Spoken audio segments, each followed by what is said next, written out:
Assalamu alaikum friends, I hope you are doing well. So today I am sharing the lecture of bioenergetics, which is second chapter in your PMC syllabus 2022, which is same as 2021 syllabus.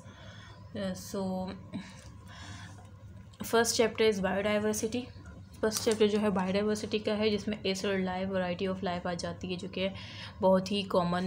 मैं ज़रा कैमरे को zoom कर दूं क्योंकि मैं जो है कैमरे की स्क्रीन से दिखती हूँ और फिर से जैसे मुझे परेशानी होती है।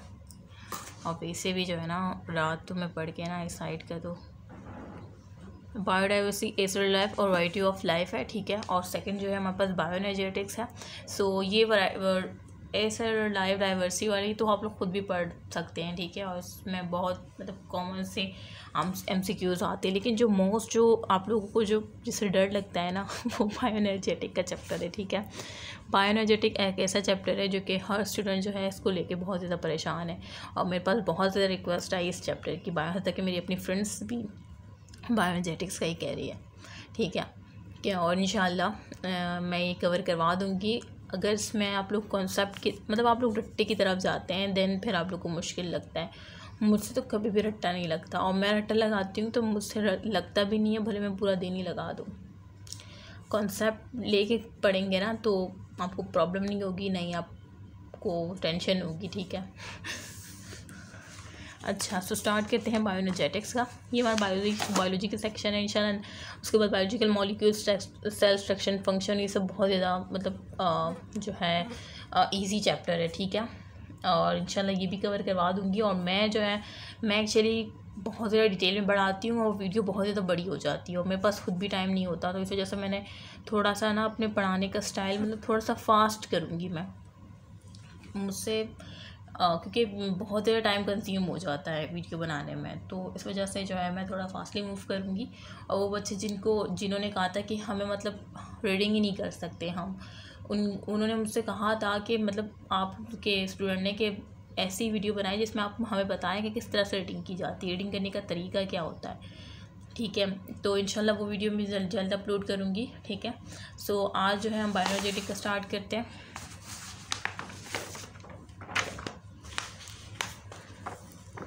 मैं ज़रा कैमरे को जूम कर दूँ। बायोएनर्जेटिक जो है यहाँ पे 4 है यूनिट। ये जो है फर्स्ट ईयर बायोलॉजी में।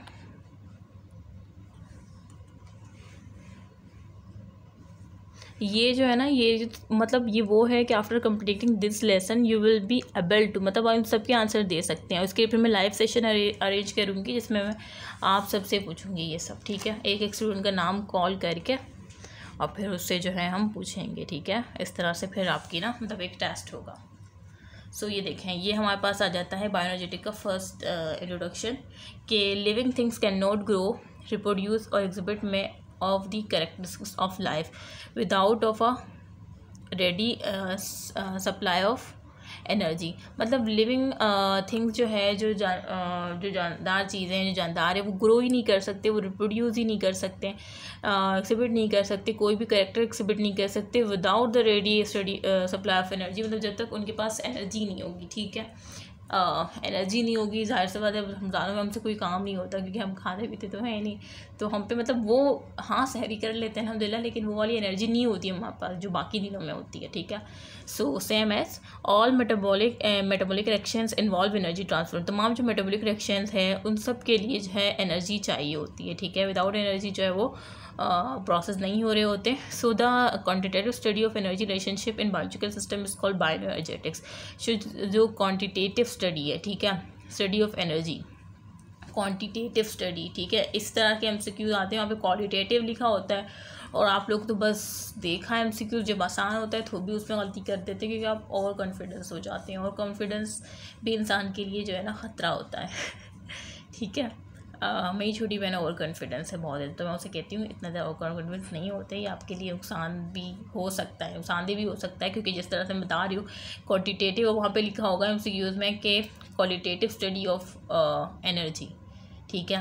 और एक नन का ऑप्शन भी होगा और आप लोग बायोएनर्जेटिक पे चलेंगे क्योंकि आप उसको क्वांटिटेटिव पढ़ेंगे। आप वो देखने की कोशिश आप मतलब इंसान वो देखने की कोशिश करता है जो देखना चाहता है, तो आप सेम ऐसे ही करते हैं, वहाँ पे बायोएनर्जेटिक लगा देते हैं।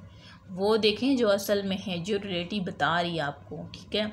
यही होता है घरेलू मामलात में, हम वो देखने की कोशिश करते हैं जो हम चाहते हैं, हम वो नहीं देखते कि असल में मामला क्या है, मैटर क्या है, इशू क्या है, रियलिटी क्या है। हम जो देखना चाहते हैं ना, जो चाहते हैं देखना, वही देखते हैं। सो यही बड़ी प्रॉब्लम होती है।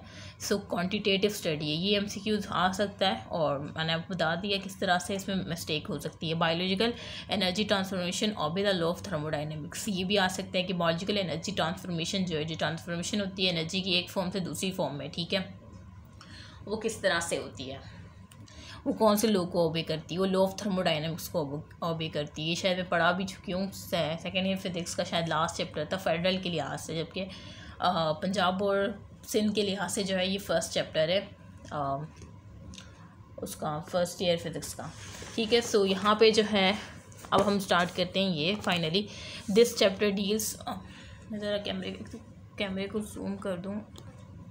This chapter deals with the most fundamental bioenergetic process, ठीक है। ये चैप्टर जो है डील करेगा मोस्ट फंडामेंटल बायोलॉजिकल प्रोसेस, जैसे कि हमारे पास आ जाता है फोटोसिंथेसिस आ जाता है, और रेस्पिरेशन किस तरह से होती है, ठीक है। You already have the general concept of these process, जाहिर सी बात है आपको तो इसके बारे में कॉन्सेप्ट होगा ना, फोटोसिंथेसिस क्या होती है, रेस्पिरेशन क्या होती है। Detail learning of about foster the skills of analysis evolution, this chapter, ये इस चैप्टर में हम ये पढ़ेंगे, ठीक है। फोटोसिंथेसिस पे आ जाते हैं, बेसिकली जो आज का टॉपिक है। तो chemically photosynthesis is a redox process, redox process है ये, ठीक है, जिसमें रिडॉक्स प्रोसेस एक ऐसा प्रोसेस होता है जिसमें eight the same time oxidation भी हो रही होती है और रिडक्शन भी हो रही होती है, ठीक है। In which carbon oxide an oxidise form of carbon, carbon oxide क्या है, ये ऑक्सीडाइज फॉर्म है कार्बन की। अब बच्चे इसका भी रट्टा लगाना स्टार्ट कर देते हैं, अरे भाई मतलब आप लोग ज़िंदगी में आगे कुछ करना नहीं है, मतलब आगे कुछ ऐसा नहीं करना जो किसी ने भी नहीं किया, वो वही कर सकता है जो कि कॉन्सेप्ट लेके पढ़ा होगा। इस वजह से आजकल नए हमें कोई न्यू साइंटिस्ट नज़र आ रहे हैं, नए न्यू शायर नज़र आ रहे हैं, क्योंकि सब रट्टे की तरफ भाग रहे हैं।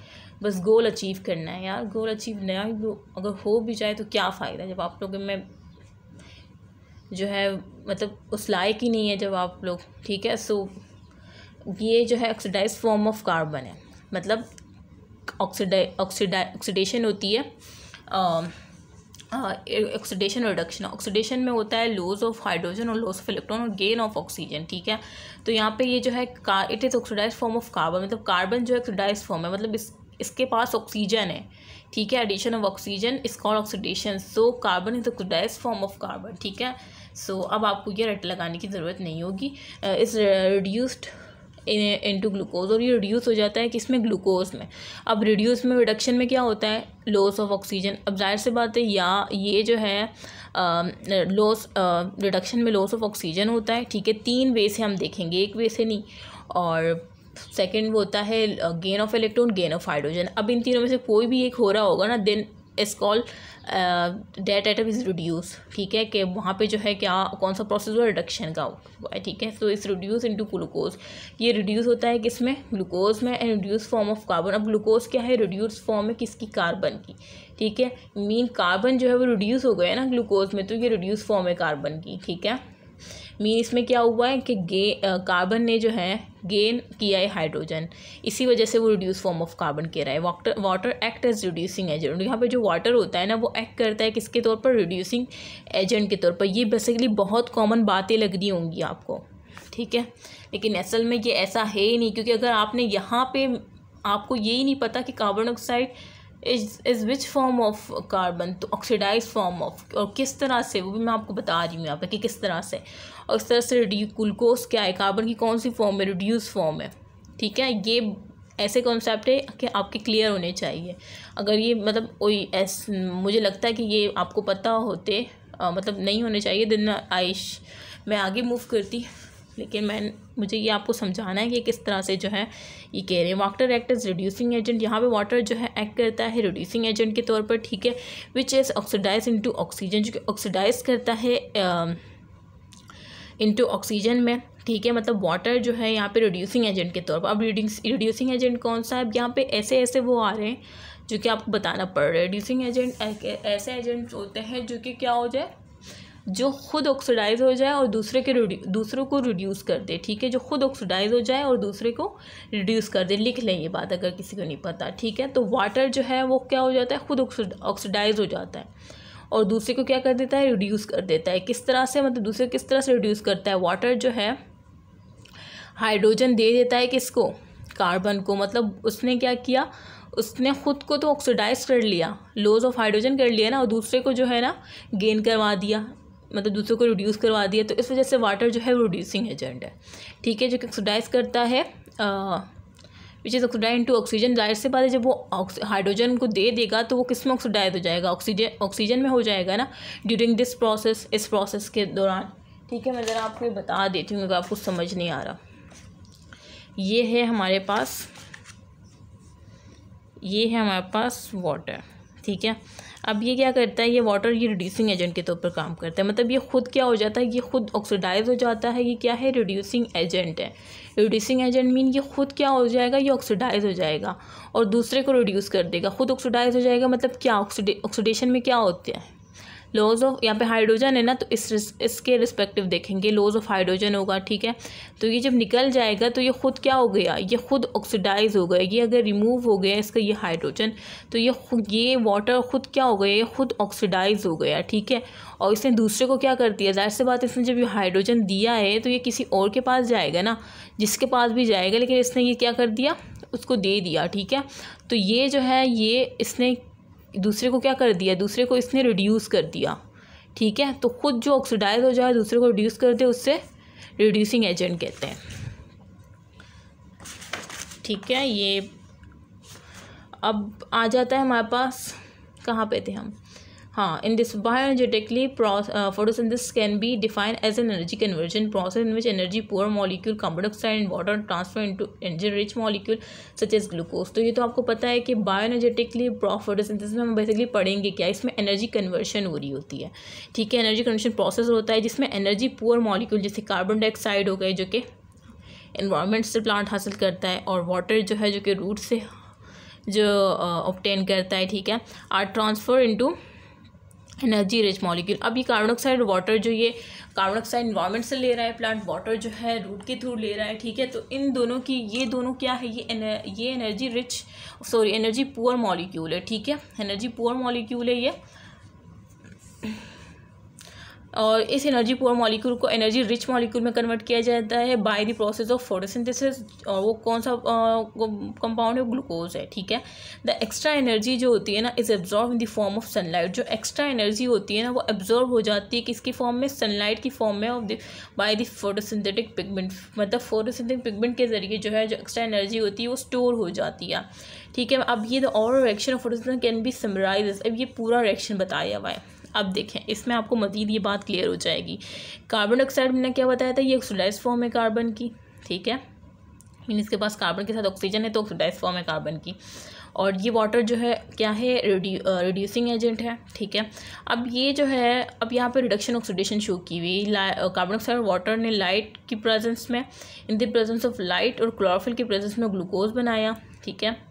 और क्लोरोफिल जो है लीफ में प्रेजेंट होता है, और लाइट जो है वो इन्वायरमेंट से आ रही होती है, उसकी प्रेजेंस में जो है इसने ग्लूकोज बनाया, और साथ में ऑक्सीजन गैस रिलीज़ हुई और वाटर भी प्रिपेयर हुई। अच्छा, अब क्या हुआ, ये कार्बन डाइऑक्साइड जो है ना, ये जैसे मैंने ऊपर बताया था कि ग्लूकोज की फॉर्म में आ जाता है, ठीक है। और ग्लूकोज क्या है, ये रिड्यूस फॉर्म है किसकी, ये रिड्यूस हो जाता है ना ग्लूकोज, जैसे मैंने ये बताया कि रिड्यूस फॉर्म है कार्बन की, ठीक है। मतलब इसमें कार्बन में एडिशन ऑफ हाइड्रोजन जब हो जाएगी तो कार्बन क्या कहलाएगा, रिड्यूस फॉर्म ही कहलाएगा ना, ठीक है। सो अब ये किस तरह से हुआ कि इसने, ये कार्बन डाइऑक्साइड जो है ग्लूकोज में कन्वर्ट हो गया, क्योंकि कार्बन डाइऑक्साइड ग्लूकोज में किस तरह से कन्वर्ट हुआ, क्योंकि इसमें एडिशन ऑफ हाइड्रोजन हुआ। Addition of hydrogen is called reduction, तो यहाँ पे रिडक्शन हो गई। इस तरह से वाटर जो है इसने क्या कर दिया, लॉस कर दिया अपना हाइड्रोजन। जिससे मैंने बताया था कि वाटर जो है वो क्या कर देता है, अपना हाइड्रोजन को लॉस कर देता है, ठीक है। और जिससे वो क्या हो जाता है, वो ऑक्सीडाइज हो जाता है, और जिसके पास हाइड्रोजन जाता है मतलब वो रिड्यूस हो जाता है। तो वाटर खुद रिड्यूस हुआ, दूसरे को खुद ऑक्सीडाइज हुआ, दूसरे को रिड्यूस कर दिया, इस वजह से ये क्या कहलाता है, रिड्यूसिंग एजेंट कहलाता है, ठीक है। ये काफ़ी बेसिक पॉइंट है, अगर आपको ये नहीं पता ना तो फिर इस चैप्टर में आपको मुश्किल होगी। आप इसी के रट्टे लगाना स्टार्ट हो जाते हैं, जाहिर सी बात है फिर आगे तो रट्टे से ही काम चलाना पड़ेगा ना। जब आप लोग इसी बेसिक कॉन्सेप्ट का ही जब रट्टा लगाएंगे तो आगे आपको कैसे बातें समझ आएंगी। सो ये जो मैं इतना टाइम लगा रही हूँ ना इस एक पैराग्राफ पे, ये इस चैप्टर की बेस है। मुझे पता है कोचिंग में नहीं पढ़ाते हैं, आगे बढ़ते रहते हैं, इसी वजह से आप लोग वहाँ पे परेशानी होती है, क्योंकि वो समझते हैं कि आपको पता होगा, जबकि मुझे पता है कि आपको नहीं पता। और अगर पता भी है तो थोड़ी बहुत यहाँ पे क्या होती है, मतलब मिस्टेक होती रहती है। तो मैंने इस तरह समझाया कि आई होप कि कोई मिस्टेक ना होगी। अच्छा, अब ये वाटर क्या है, इसने अपना हाइड्रोजन लॉस कर दिया, ठीक है, मतलब लॉस ऑफ हाइड्रोजन क्या कहलाता है, ऑक्सीडेशन कहलाती है। तो इसने अपना हाइड्रोजन लॉस करके ऑक्सीजन में कन्वर्ट हो गया। यहाँ पे ऑक्सीजन जो है लॉस हो गया, तो इसका मतलब लॉस ऑफ हाइड्रोजन इस कॉल्ड ऑक्सीडेशन हुई है, ठीक है। तो यहाँ पे देखिए रिडक्शन भी हो रही है, at the same time oxidation भी हो रही है। तो this reaction is also known as redox reaction, because in this reaction same time reduction and oxidation perform, ठीक है। इस वजह से ये रिडॉक्स रिएक्शन कहलाता है, ठीक है। सो मैं ना एक दफ़ा फिर से रिकॉल करवा रही हूँ कि कार्बन डाइऑक्साइड ग्लूकोज में जो है वो कन्वर्ट हो गया, किस तरह से उसने एडिशन ऑफ हाइड्रोजन हुई, addition of hydrogen is called reduction. इस तरह से वाटर जो है वो ऑक्सीजन में कन्वर्ट हो गया और लॉस ऑफ हाइड्रोजन हुआ है, देन कॉल्ड ऑक्सीडेशन, ठीक है। सो ये इस तरह से जो है हमारे पास जो है ये आ गई। और यहाँ पे जो है ये है कि इसमें और तो ऐसी कोई बात नहीं जो कि आपको बाकी मैंने यहाँ पे तमाम एक्सप्लेन कर दिया, लेकिन फिर भी एक दफ़ा मैं देख लूँ कोई ऐसा पॉइंट जो कि आपको मज़ीद बताना पड़े। बस यहाँ पे यही है। और मैंने आपको ऑक्सीडेशन रिडक्शन भी कॉन्सेप्ट दे दिया, ऑक्सीडाइजिंग रिड्यूसिंग एजेंट क्या होता है, ठीक है। और ऑक्सीडाइजिंग एजेंट इसका उलट होगा, रिड्यूसिंग एजेंट जो खुद को ऑक्सीडाइज कर दे दूसरे को रिड्यूस कर दे, इस वजह से रिड्यूसिंग एजेंट कहलाता है। For example water. Oxidizing agent वो होता है जो कि खुद को रिड्यूस कर दे और दूसरे को ऑक्सीडाइज कर दे। ऑक्सीडाइजिंग एजेंट, रिड्यूसिंग एजेंट का कॉन्सेप्ट दे दिया मैंने आपको इस एक ही पैराग्राफ में मैंने आपको क्या बताया। मैंने फर्स्ट आपको शेट में यहाँ पे कैमरे की स्क्रीन में देख नहीं रही, और देखें मैंने आपको इस पैराग्राफ में ऑक्सीडेशन का बता दिया, ठीक है। और फिर उसके बाद मैंने आपको रिडक्शन का कॉन्सेप्ट दे दिया, उसके बाद फिर मैंने आपको रिड्यूसिंग एजेंट का कॉन्सेप्ट दिया, और फिर उसके बाद मैंने आपको ऑक्सीडाइजिंग एजेंट का कॉन्सेप्ट दिया, ठीक है। और इसके साथ मैंने आपको रिड्यूस फॉर्म का बताया कि रिड्यूस फॉर्म कौन सी हो सकती है, ऑक्सीडाइज फॉर्म कौन सी हो सकती है, ठीक है। तो ये सारे कॉन्सेप्ट देखें, इस छोटे से पैराग्राफ में इतने सारे कॉन्सेप्ट आ गए। अगर आपको ये पैराग्राफ और जो भी मैंने समझाया है फर्स्ट